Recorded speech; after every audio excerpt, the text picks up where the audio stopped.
Welcome back, MVP. Strebo here with you again, and today we had a chance to go and check out the latest remake of the Universal monster movie classic, The Wolfman, starring Benicio del Toro. So, The Wolfman tells the story of Lawrence Talbot, who's a stage actor living in America, receives a letter from home telling him that his brother has wound up missing. So, he returns home, reunites with his estranged father, played by Anthony Hopkins, and begins the search for his lost brother. He finds out fairly quickly that his brother is not only lost, but he's very dead. So he takes it upon himself to search out the cause of his mysterious disappearance following certain clues and what have you.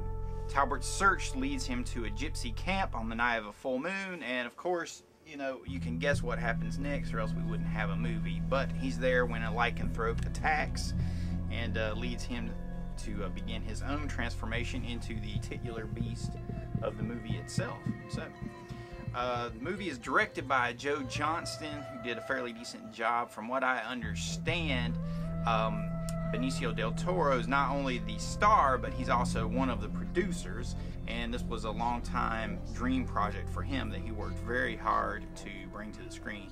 Of course, one of the other big stars, I'm not talking about Sir Anthony Hopkins or Hugo Weaving or Emily Blunt, but Rick Baker, who had to go out and actually petition to be involved as a part of the makeup design effects crew. So, luckily for us, Baker was involved.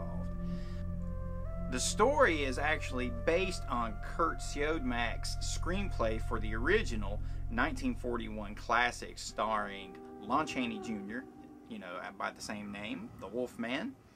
And what I've always thought what was interesting about Siodmak's story was that his was one of the few Universal monster movies that didn't really have a hardcore mythology or story to it. He kind of took you know, a loose collection of folk tales and legends and worked them into the werewolf curse as we know it today. So it's very much, you know, a 20th century legend, even though it's built upon, you know, older tales and stories of wolf people and whatnot. But, you know, Siodmak kind of laid out all the rules for transformation under the moon and, you know, the weakness to silver and those kind of things. So it's interesting. I've always enjoyed that. The Wolfman features excellent cinematography. There is, you know, a bit of a desaturated look to the Gothic environments, you know, this glorious Victorian setting. You have all these castles and houses and villages and wilderness and all these things that just lend itself to the Gothic atmosphere.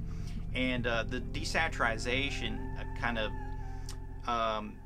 it lends itself to an atmosphere of dread, as I like to say. It's an important element of a lot of horror films, and it really worked. But what I did like about it was they didn't necessarily desaturate everything. The characters themselves are still fleshy and warm colored, and unlike in some movies where everything's kind of desaturated, like Saw or something, where the people themselves are blue or green. You know, and the Wolfman didn't take that path, but the characters still had color and life to them, and it made them seem more real and more sympathetic, you know, as the story unfolded.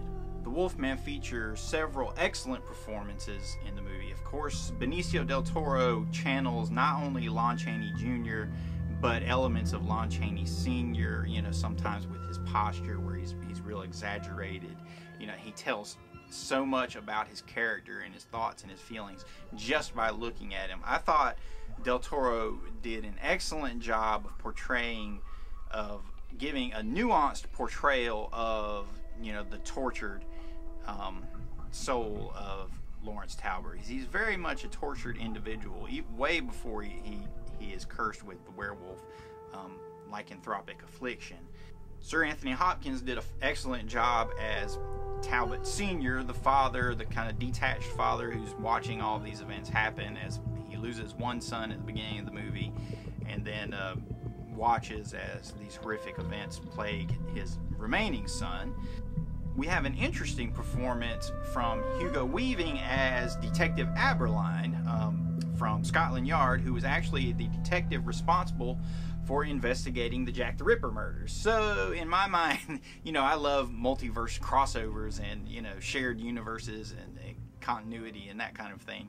So in my mind, right away, my comic book geek head, you know, plugged in From Hell right into this universe. So I can see myself already, when I eventually get the DVD of the Wolfman, I'm going to have some kind of movie marathon where I watch From Hell back to back with the Wolfman, just so I can see Detective Aberline move through both of the stories.